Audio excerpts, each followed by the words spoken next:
Okay, so what's up everybody, welcome back to another video. So this is a luggage setup video that you guys been asking me for quite a long time. Without any further ado, let's get on to the video.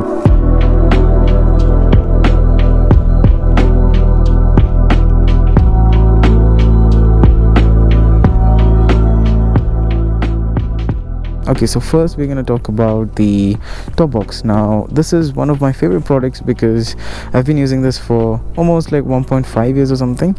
And funny part is that Auto Engineer sent me this box as a test box for me to test it out, because that was their initial stage of bringing out these top box and panniers and stuff. They sent me out this top box, and not gonna lie, in the beginning I had some issues with the tail rack over here, the bolts and the clamps that was really not matching the thing. So that was sorted out once I reached Trivandrum. I still remember I had received this box once I was in Bangalore, and then this reinforcements came later because that wasn't like actually planned. And initially I just received the top rack and the top box, so now it's pretty safe and secure. And the funny part is that the top box is the original test box, so this is not a different one. I haven't ordered a different one. It is the same old first box to have ever received, so I'm really proud of that. And in terms of the storage, I'm actually carrying a helmet inside this. This is a Royal Enfield Escapade helmet. Really convenient because sometimes I might ride with a pillion, so in that case I just have this handy. So this is the backstory of the top box. So they had sent me a test box to test it out. I tested it, I gave them the feedback, and they fixed all the issues. The issues were with the clamp and the reinforcements,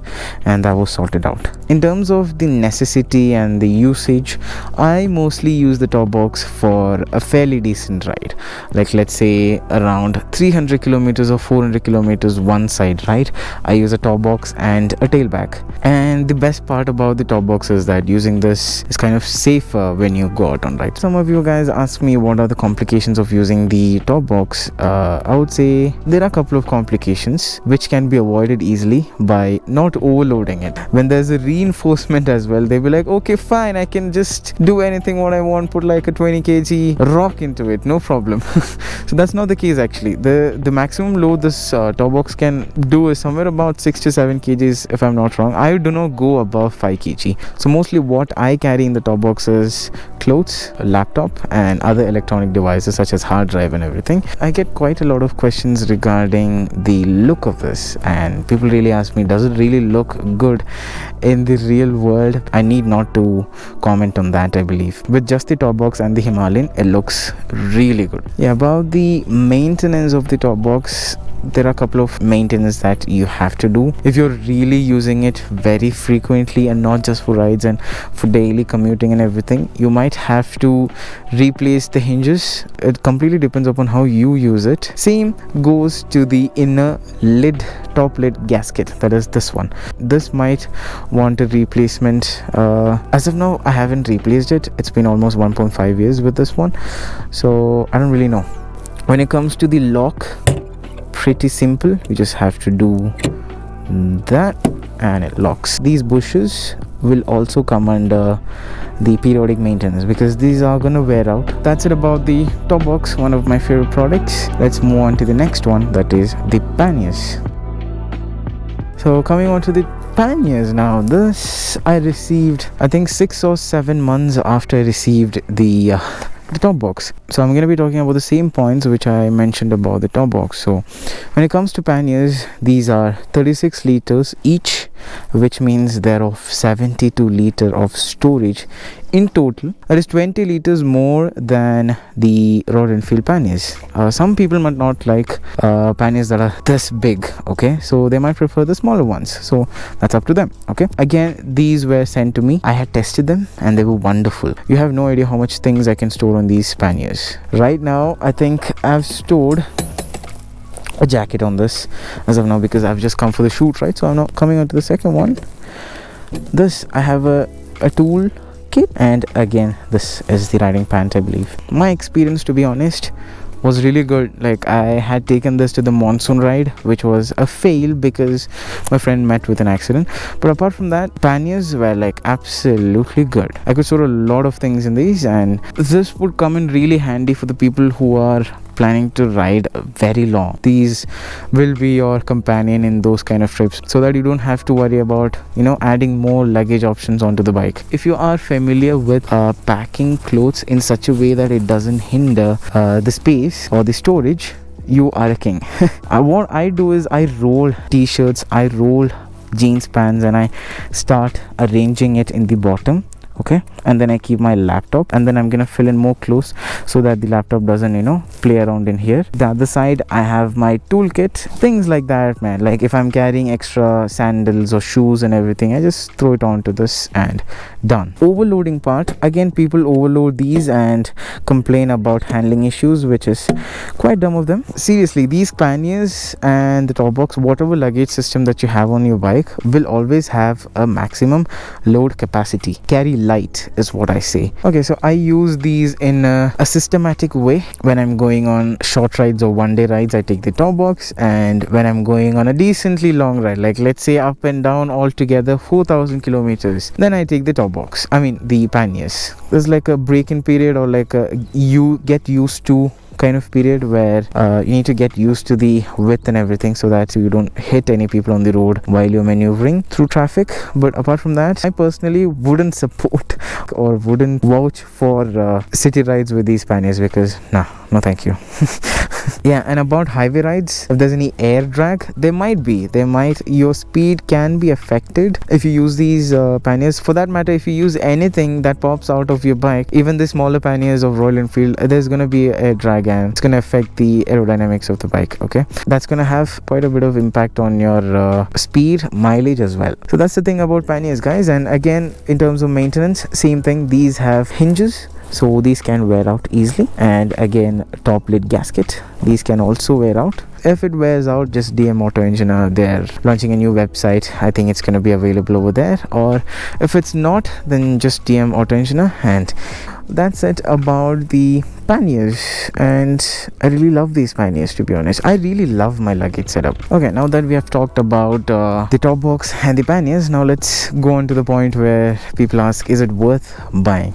So I would say it is worth buying if you're buying the Royal Enfield panniers, because there's a hitch to it, as in, like, if you are gonna get these panniers, if you're generally wanting to get panniers, and if you find with 36 liter capacity panniers, then go for this, because it actually costs less than Royal Enfield panniers. Yeah, that's actually true. This only cost you about 24,000, and I think the Royal Enfield panniers cost you about 26 or 28, if I'm not wrong. I'm not really sure about that, but that definitely costs more than these for a lesser storage. So if you're fine with a bigger pannier, a less price, then go for these. So that's the thing. Like, I genuinely like it. If you want it, you guys can go and get it. My next luggage bag is the tail bag. So I'm not using it right now. It's not here right now because I was in the shoot. I didn't want to bring all the things for the shoot. So you guys know about Rhinox. That bag is absolutely mad. I love that bag, and I've been using that very often lately. Let's keep that for some other time. Let me see if I can put some shots of that. Then I'll definitely put it. So my next luggage is the Navigator tank bag. So I was using the older Navigator. Now this is the newer one, which was released last year. This is a bigger version and a cooler version. Okay, there's so much going on about these bags that people's been going gaga on this. So you've got multiple compartments in this. You see, I've got some tablets over there, and you can store many things over here. Like, actually, I really don't have things to store in this. Such a huge bag, and this is what I store: my sunglasses, the navigation phone, and my wallet, and AirPods, things like that. That's all. I don't really have anything else. If I'm carrying my DSLR, I would put it over here.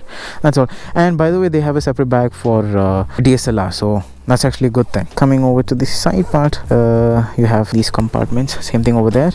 And the thing is, these are not magnetic like the older Navigator. These comes with a Velcro strap which has to go onto the bike and which is mounted onto the bike. So that's about the Rhinox Navigator. I really love this than the older one, although I have a lot of experience with the older one, but this is really nice. So coming on to the trail pack, this I really don't have to say anything about the trail pack, because 24/7 from past 1.5 years it's been on my bike. I've never really removed it ever. Only during rides, if I park my bike somewhere, if I'm really skeptical about it, then I would remove it and take it to my room. Otherwise it's always on my bike these days.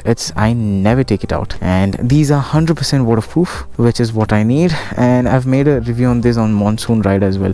After 6 days of harsh monsoon ride, not a single drop of water that went inside. So kudos to Vita on that one. Some people might not like the look of it, but I'm really shipping the look of this. How it looks from the front, it gives a personality. This is it. Yeah, a trail pack, a navigator tang bag, old and the new. I kind of switch it, although these days I've been using this one very often. And a navigator tail bag from Rhinox, photos on the screen right now. Wow. And the Auto Engineer panniers, the most important part of my luggage, because these make Nora look absolutely cool. For me, the thing is, it has to be like 90% of durability and whatever it is, convenience, usage and everything, and 10% should be on the looks. I don't compromise on the looks, because I have OCD. Thank you. These guys do a very good job on that matter. I mean, just look at this. Kudos to Shoaib, my cameraman, for shooting such a nice video as well.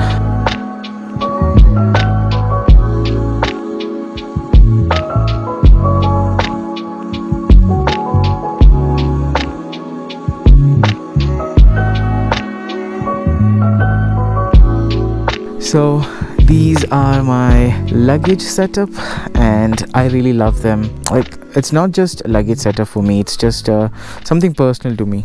Okay, it's just me, man. This trail pack is like really like personal to me. These panniers, the stop boxes. The stop box is very special to me because it's the first product that I received from Auto Engineer, and it was a test box as well. Thanks to Pramod from Auto Engineer for trusting me on the process and sending me the same. So this is it. This is my luggage setup. Now please don't ask or comment about luggage setup anymore, man. There you go, I've uploaded that. If there's any updates, again I shall make a video on the same. Okay, I'll just probably stick with these luggage setup for quite some time, because I have been doing that for quite some time, and I will do that for quite some time. So you guys know the drill. Like the video, share the video, subscribe, and I'll catch you guys later. Bye bye.